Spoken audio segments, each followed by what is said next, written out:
You know, because the fans, they're very hard to please, you know. And I want to please them. Yes. And I want to please myself. And if, you know, I'm in competition with myself now. So everything that's done is going to be compared to previous seasons. Yes. And that's a hard thing to match up to sometimes. So sometimes it's a hard thing to match up to. So you know, I'll see if I have enough funny ideas in my vault. Then maybe you better find that notebook. Yeah, but you know, it's not like I don't know if you think that it's as easy as, oh, I think I'll write a show today. That doesn't work like No. that. Yeah. How long does it take you to do a show typically? One of these, I'd say, anywhere, you know, close to, you know, 6 to 8, 10 days around. Mm-hmm.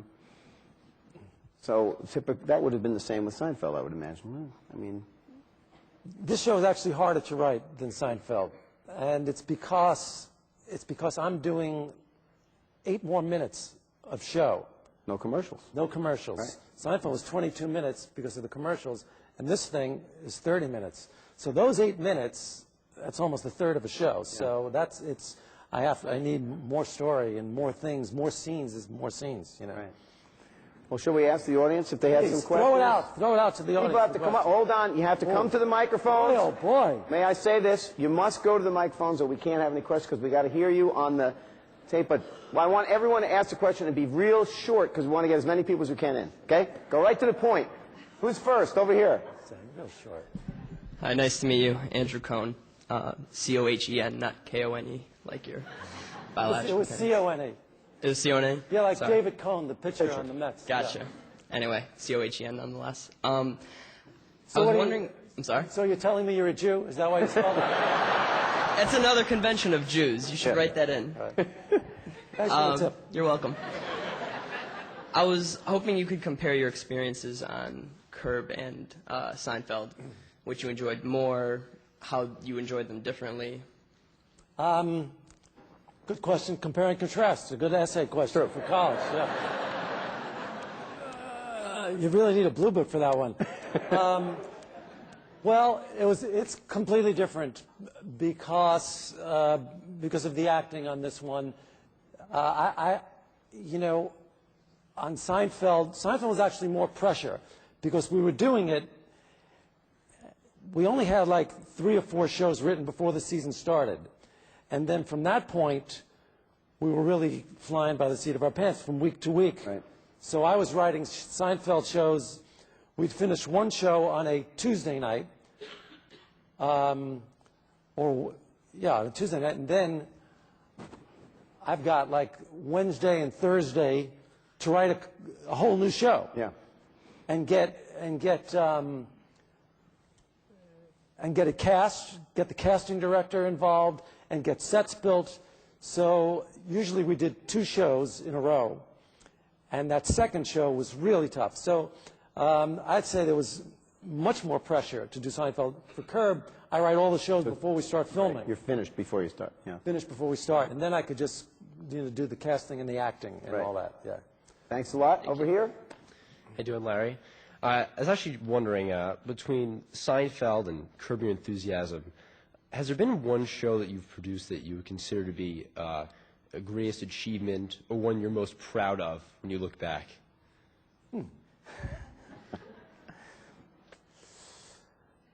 No, I don't know. You know, I know in Seinfeld the contest got the most attention by far. So, and that was sort of groundbreaking for television, that show. So I would say this contest for Seinfeld, just simply because of the content and the network and all that, and how it put us on the map. And so I would say if I had to choose one, it would probably be that. Did you win an Emmy Award for writing? For that. For that, Yeah. you did. Mm-hmm. And do you remember what you said at the Emmy Awards when you won? Yeah. I did you said, say? this is all very well and good, but I'm still bald. Okay, I remember that. It was memorable. Over here. Hi. You mentioned that the fourth time that you ever did stand-up, you did some material that made you realize this is what you wanted to do. Would you mind doing that for us? Yes, I would. No, I would. You'd have to put the gun to my head again. No, I'll tell you what it was. It was this bit. Again, we return to my theme of masturbation, and it was about a 14-year-old kid being caught by his mother and put on trial. So I reenacted this entire trial with the mother. I put my mother on the stand. Testimony. And then I testified. I had steel balls like Humphrey Bogart. You know. Sounds good. Okay, over here. What is the derivation of the title "Curb Your Enthusiasm"? I was in kind of title mode. I had to come up with a title for the show. So whenever you have to come up with a title, your mind always drifts to things that could be a title. You'll be in a conversation with somebody. You've been in conversation with people and they say, oh, that would make a good title for something, right? They never say specifically for what, but for something. So I was sort of in that mindset. And then I don't know how, I can't remember the moment where it came up, but I remember being struck by those three words because they said so much to me, you know. Not in front of me, if that's is really what it meant. So I think there was something to the title. The title actually said something, which I liked, and it was funny. Yeah. Over here. Hey, I'm an especially impatient Jewish woman because I went to yeshiva, and I was wondering when that would pay off for me. And then the ski lift episode aired, and I understood Shkia Sakama. And it was even said properly. Yeah. She knew her stuff, that gal. She knew her stuff. But She's referring to the episode where I'm on the ski lift with the woman and she jumped off. Yeah. That was my favorite episode of last season. Yeah, the head covering I have a question about, but I think I know why. But I was wondering, who are you writing for? Who's your audience? Who do you see as your audience? To tell you the truth, and I hope it doesn't sound pretentious, I'm just writing for myself. Mm-hmm. So I'm just trying to make myself laugh. Mm-hmm. Honestly, that's all I'm doing. Mm-hmm. Mm-hmm. And I figure if I'm laughing, then maybe somebody else will laugh. You know? But I was also, I remember reading, I think one of J.D. Salinger's books, in one of the characters said the same thing about writing, you know, and that stayed with me. Mm-hmm. Yeah.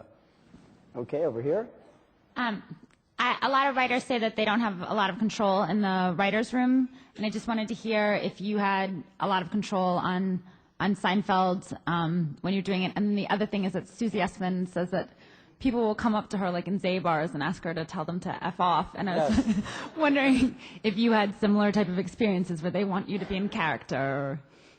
No, not like that. No. But Susie's told me that. Well, what was the first one? Being control in the writer's room. Yeah, because first of all, we didn't have a writer's room on Seinfeld. There was no writer's room. I had never done a sitcom before. I didn't know there was such a thing as a writer's room. So I had my own office, you know, and that was pretty much it. There was no room where we took a script, and I know this now because I've sat in other writers' rooms when friends of mine have done pilots, and and they sit down, and all the writers are in the room, and they have the script, and they go over the script line by line. Mm-hmm. Every line is gone over by an entire room, and they all throw out ideas and jokes and all that, and I cannot stand it. I couldn't stand it. People are there till 3 o'clock in the morning doing those things, you know, and I never thought it was a good idea for 12 people to be writing a show because there's no personal stamp on it. I didn't get it. You know, this way, you know, if I was doing, or, you know, Jerry and me, we'd work together, and so we had total control of the show together. We never went into a room with 12 writers. Sometimes we'd have meetings where we'd bring the writers in to go, you know, we need to like move this story along. Anybody got any ideas? Yeah. But ideas certainly, but never for line by line writing. No. Thank you very much.